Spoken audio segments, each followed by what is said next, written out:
Bonjour à tous, vous êtes bien sur Radio Grille Ouverte et Radio Grille Ouverte, en l'occurrence François Casemayor à la réalisation technique, Yves Defago au micro.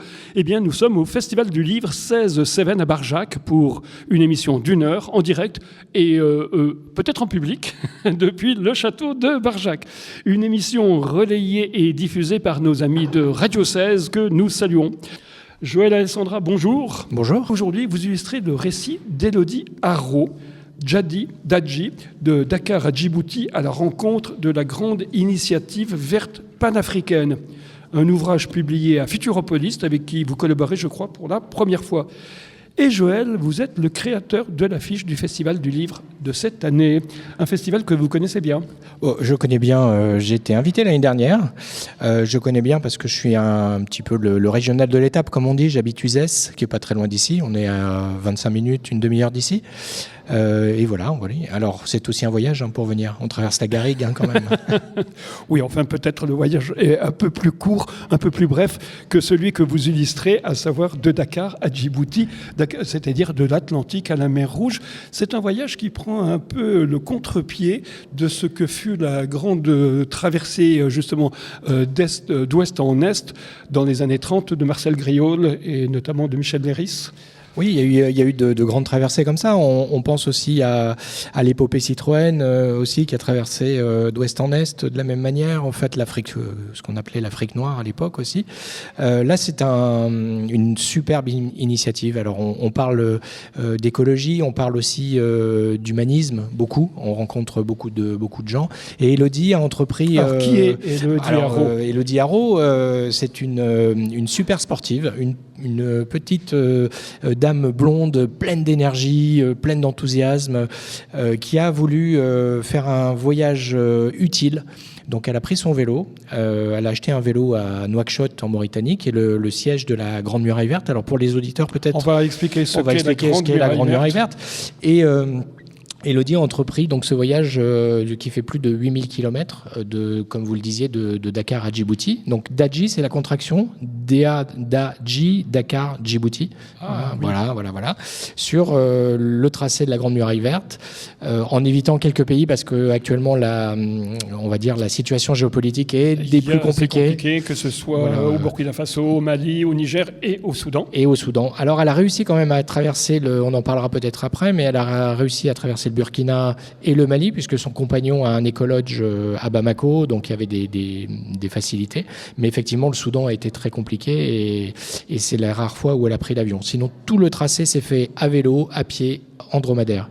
Et moi, je suis intervenu, très, très sportif. Alors, c'est une femme qui a l'habitude des ultra-trails.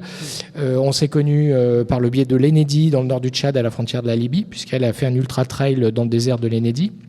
Et moi, j'avais fait un bouquin. Et vous avez publié Ennedi, La beauté du monde. La beauté du monde, voilà. J'ai passé quand même pas mal de temps dans le désert de l'Ennedi et je vais beaucoup au Tchad d'ailleurs. On s'est connus par ce biais et j'ai entrepris de documenter son trajet. Donc je l'ai rejoint à différents points. Je l'ai rejoint au Sénégal. Alors justement, comment s'est passé ce travail ? Alors, comment s'est passé ce travail ? C'est un petit peu compliqué parfois, parce que moi, je suis pas sportif du tout, j'avoue. Donc, moi, j'ai plutôt pris l'avion pour la rejoindre. Alors, c'est pas bien, jetez-moi des pierres pour un travail écologique. Non, on va pas démanteler le château de Barjac, qui est construit en pierre. Voilà. Alors, il y a certaines portions que j'ai fait avec elle, notamment toute la mangrove du Ciné Saloum au Sénégal. On s'est rejoint en Mauritanie. Donc vous avez participé à ce périple. Alors, pas entièrement, parce que j'entends bien. Moi j'ai un vrai métier, je suis auteur de bande dessinée, je suis pas un saltimbanque à vélo, comprenez bien quand même. Non mais elle n'est pas saltimbanque à vélo, Élodie Arro. Non, alors elle a porté des valeurs absolument incroyables. Moi j'ai pu apprendre énormément à son contact, notamment sur la permaculture, sur ce qu'on appelle les jardins Toulouqueur, qui sont des jardins circulaires. Enfin, il y a tout un tas de choses que j'ai découvert à son contact. La mangrove, l'importance essentielle de la mangrove dans l'écosystème mondial. Mais alors, qu'est-ce que c'est que la Grande Muraille Verte? Quel est ce projet assez fou? Alors, c'est un projet qui date quand même d'une vingtaine d'années, en fait, qui a été une initiative qui, à l'origine, devait être un couloir de 15 km de large sur 8000 km de long, donc de Dakar à Djibouti, toujours. Un espèce de boyau vert qui tendrait à stopper l'avancée du désert sur les zones habitables, sur les cultures, etc. Donc, c'est un axe, comment on peut dire, horizontal entre vraiment qui suit Dakar de Dakar à Djibouti. Le projet, évidemment, il y a eu des millions et des millions de dollars dépensés autour de ce projet. Alors c'est un projet panafricain, pan-européen. Enfin, il y a tout un tas les Nations Unies sont partie prenante également. Enfin, voilà, il y a eu tout un tas d'initiatives, mais la majeure partie de cet argent, comme beaucoup d'initiatives en Afrique, malheureusement, on ne sait pas beaucoup, on ne sait pas toujours où il va. C'est perdu dans les sables. Oui, il y a beaucoup d'administratifs en fait. Ça se perd un petit peu partout. Et on doit avouer qu'aujourd'hui, ce projet, c'est vraiment l'initiative d'ONG locales, de groupements de villages, etc. Et au-delà de cette plantation d'arbres, il y a beaucoup de projets de puits, de potagers, de jardins, évidemment de cultures arboricoles, voilà, et puis tout est autour de ça, mais c'est surtout aujourd'hui des initiatives locales qui sont engagées. Donc le projet d'Élodie Haro, c'est d'aller rencontrer tous les acteurs de terrain. Alors, elle avait déjà pris énormément de rendez-vous avant de partir. Ce voyage, c'est un voyage qui a pris à peu près dans sa globalité 2 ans. Voilà. Elle avait pris des rendez-vous, bien sûr, avant de partir, avec différentes ONG, avec des acteurs locaux, etc. Et puis, il y a beaucoup de choses imprévues quand même. Il y a beaucoup de rencontres. Et c'est sur 8000 km à vélo, les imprévus doivent être assez nombreux. Il y en a énormément, et c'est ça qui fait la beauté du voyage aussi. Les rencontres, les échanges et les partages d'expériences, ça c'est assez fondamental. Et une particularité, enfin quelque chose que je trouve très beau et très poétique, c'est qu'elle a planté quand même tout au long de son séjour.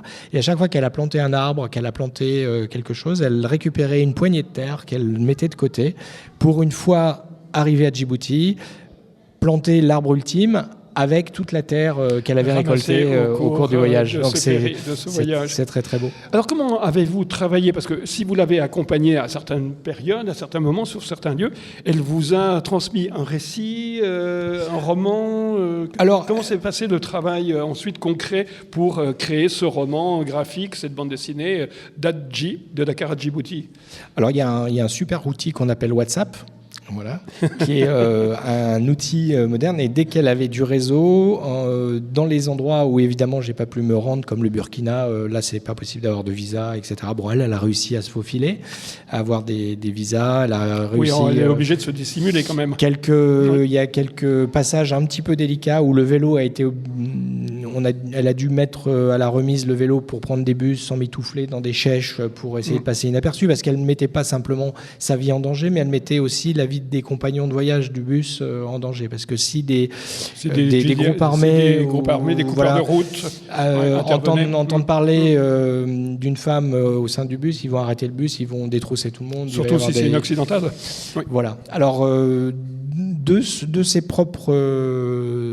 propre aveu, être une blanche un peu comme ça en voyage avec son vélo suscite de la bienveillance autour d'elle. Elle n'a jamais eu de soucis, vraiment. Elle s'est sentie en sécurité quasiment partout, même en traversant le Burkina, c'est un peu tendu, mais elle s'est sentie quand même assez protégée. Alors du coup, elle m'envoyait, quand moi je ne pouvais pas l'accompagner ou la retrouver, elle m'envoyait tout un tas de photos et puis des récits un petit peu comme des notes de voyage. Merci Joël. Merci Yves de me recevoir. Ce magnifique livre. Et puis on attend avec impatience donc Arthur Rimbaud. Inch'Allah. Inch'Allah. Merci beaucoup.